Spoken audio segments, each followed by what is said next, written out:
Diadumenian, a name lost to the mists of time, represents a fleeting moment in Roman history. He was emperor for a period so brief that many are unaware of his existence.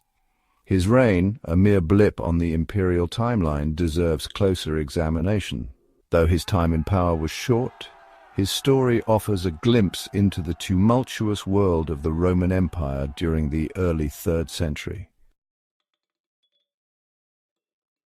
Born Marcus Apellius Antoninus Diadumenianus in 208 AD, Diadumenian's birth was marked by the auspices of a powerful lineage. His name itself carried the weight of Roman tradition and the promise of future greatness. Diadumenian came from a privileged background. His family was part of the Roman aristocracy, living in opulent villas adorned with the finest art and artifacts of the time. The wealth and status of his family afforded him opportunities that were out of reach for most. His father, Macrinus, served as Praetorian prefect, the commander of the powerful Praetorian Guard. This elite unit was responsible for the protection of the Roman emperor and played a crucial role in the political machinations of the empire. Macrinus's position was not just a job, it was a gateway to immense influence and power. This prestigious position placed Macrinus at the heart of Roman politics. He was a key player in the Senate and had the ear of the emperor. The political landscape of Rome was treacherous, but Macrinus navigated it with skill and ambition, ensuring his family's prominence. Diadumenian's mother, Nonnia Celsa, hailed from an influential family, further solidifying his elite standing. Her lineage was filled with notable figures who had left their mark on Roman history. The union of Macrinus and Nonnia Celsa was a powerful alliance, merging two significant bloodlines. From a young age, Diadumenian was groomed for a life of importance. He received the best education available, with tutors who were scholars in their own right. His curriculum included rhetoric, philosophy, and the art of war, preparing him for the multifaceted role he was destined to play.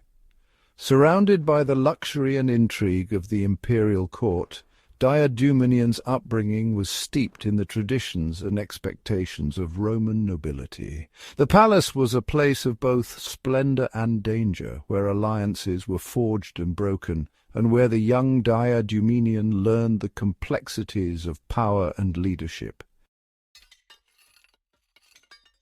In 217 AD, events took a dramatic turn. Macrinus, through a conspiracy, orchestrated the assassination of Emperor Caracalla. This audacious act propelled Macrinus to the throne of the Roman Empire. Elevating his son, Macrinus bestowed upon Diadumenian the title of Caesar, marking him as heir apparent. Just a few months later, Diadumenian, a mere 9 years old, received the title of Augustus, making him co-emperor alongside his father. Diadumenian's reign coincided with a period of significant upheaval within the Roman Empire. The empire faced external threats from various barbarian tribes along its borders. Internally, political instability and economic woes plagued the realm. Macrinus, facing these mounting challenges, struggled to consolidate his power and gain widespread support. His decision to end the war with Parthia, though perhaps a strategic necessity, was perceived by some as a sign of weakness. Macrinus and Diadumenian faced opposition from the outset. Caracalla, despite his tyrannical rule, enjoyed a degree of popularity among the Roman legions. His assassination, though orchestrated by Macrinus, created a power vacuum and a wave of resentment. Julia Maesa, Caracalla's aunt, saw an opportunity to reclaim her family's imperial legacy. She cleverly used her wealth and influence to rally support for her grandson, Varius Avitus Bassianus, better known as Elagabalus. Julia Maesa, a shrewd political operator, launched a cunning campaign to discredit Macrinus and promote Elagabalus as the rightful heir to the throne. She spread rumors among the legions claiming that Elagabalus was Caracalla's illegitimate son. This claim, regardless of its veracity, resonated with the soldiers who yearned for a leader who embodied Caracalla's military prowess. Meanwhile, Macrinus, facing mounting pressure and dwindling support, made a fatal mistake.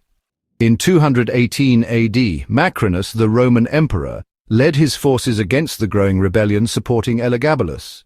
The empire was in turmoil, and the loyalty of the legions was wavering. Macrinus, a former Praetorian prefect, had seized power after the assassination of Caracalla, but his reign was fraught with challenges. The soldiers, discontent with his rule, were easily swayed by the promise of a new leader in Elagabalus, a young and charismatic figure backed by the powerful Severan dynasty. The decisive battle took place near Antioch, a city that had seen many conflicts over the centuries. The clash was brutal and intense, with both sides fighting desperately for control. The air was thick with the sounds of clashing swords and the cries of the wounded. Despite Macrinus's strategic efforts, his forces were outmatched by the sheer determination and numbers of Elagabalus's supporters. Macrinus, hoping to secure his son's safety amidst the chaos, sent Diadumenian eastwards towards Parthia. The journey was perilous, fraught with dangers from both the natural world and hostile forces. Diadumenian, though young, understood the gravity of the situation. He was accompanied by loyal soldiers who were determined to protect him at all costs. However, fate had other plans. The storm clouds of destiny loomed large over the young boy's journey. The political landscape was shifting rapidly, and allies were hard to come by. The once mighty Roman Empire was fracturing, and the safety of its young prince was no longer guaranteed. Macrinus suffered a crushing defeat at the hands of Elagabalus's forces. The battlefield was littered with the fallen, and the remnants of Macrinus's army were in disarray. Elagabalus's victory was decisive, and it marked a turning point in the power dynamics of the Roman Empire. The once confident Macrinus was now a fugitive, his dreams of a stable reign shattered. He attempted to flee, but was captured and executed. The execution was swift and brutal, a stark reminder of the ruthless nature of Roman politics. Macrinus's fall from power was complete, and his death sent shockwaves through the empire. The message was clear: no one was safe from the machinations of those who sought power. Diadumenian's journey to safety proved futile. Despite the efforts of his protectors, the young prince was constantly pursued by those loyal to Elagabalus. The roads were treacherous, and the threat of capture loomed large. Each passing day brought new challenges and dwindling hope. He too was apprehended and met an untimely end at the tender age of 10. The capture and execution of Diadumenian marked the tragic end of a young life caught in the crossfire of political ambition and power struggles. His death was a poignant reminder of the human cost of the relentless pursuit of power in ancient Rome. Diadumenian's reign, lasting barely a year, left little mark on the Roman Empire. His young age and the circumstances surrounding his ascension and demise afforded him little opportunity to exert any real influence. His name, absent from many historical accounts, serves as a stark reminder of the brutal realities of power in ancient Rome. Despite his short and tragic life, Diadumenian's story offers a valuable lesson. Diadumenian's tale is a poignant reminder of the fleeting nature of power and the capricious whims of fate. The political landscape of Rome was treacherous, filled with plots and betrayals. Yet his story, though tragic, provides a valuable glimpse into the complex political landscape of the early 3rd century. It was a time of great upheaval, with the Roman Empire facing threats both from within and without. The Senate, once a powerful body, was often sidelined by ambitious generals and emperors. The provinces were restless, and the frontiers were under constant pressure from barbarian invasions.